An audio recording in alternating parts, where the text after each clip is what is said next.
আমার বেবির বয়স 3 বছর হতে চললো। এখন তো প্রায় ওকে নিয়ে বের হতে হয়।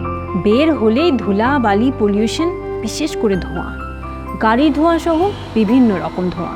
এই ধোঁয়ার হাত থেকে বাঁচতে কখনো মাস্ক পরিয়ে দিই, কখনো বা ধোঁয়াবহুল রাস্তায় অ্যাভয়েড করি। আমি শিওর সন্তানের হেলথ নিয়ে আপনিও ঠিক এমনই কনসার্ন।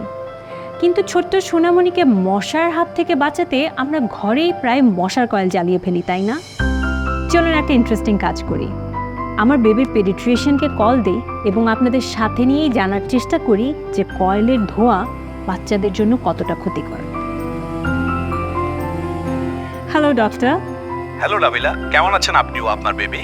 এই তো ভালো, কিন্তু একটা বিষয় নিয়ে দুশ্চিন্তায়, তাই জানতে চাচ্ছিলাম যে কয়েলের ধোঁয়া বাচ্চাদের কতটা ক্ষতি করে। কয়েলের ধোঁয়া সবার জন্য ক্ষতিকর, তবে সবচেয়ে বেশি ক্ষতি হয় শিশুদের। কয়েলে থাকে কার্সিনোজেন্স, যার কারণে বাচ্চাদের স্নায়ুজনিত সমস্যা দেখা দিতে পারে। ফলে নিঃশ্বাস নিতে সমস্যা ও শ্বাসকষ্ট দেখা দিতে পারে। নাক জ্বলা, গলা ব্যথা ও কাশির মতো উপসর্গও দেখা দিতে পারে। এমনকি অ্যালার্জির সমস্যা, অ্যাজমা ও ঠান্ডার সমস্যাকে ট্রিগার করতে পারে কয়েলের ধোঁয়া। Thank you doctor. নিজেই তো শুনলেন, আমরা যতটা না জানি তার চেয়ে কত বেশি ক্ষতি করতে পারে কয়েলের ধোঁয়া। কিন্তু মশাও তো তাড়াতে হবে, তাহলে সলিউশন নিয়ে আসুন গুড নাইট লিকুইড। এটি কয়েলের চেয়ে দ্বিগুণ শক্তিশালী। এতে না আছে ধোঁয়া, না থাকে মশা। গুড নাইট লিকুইড, মশা তাড়ায়, ধোঁয়া ছাড়াই।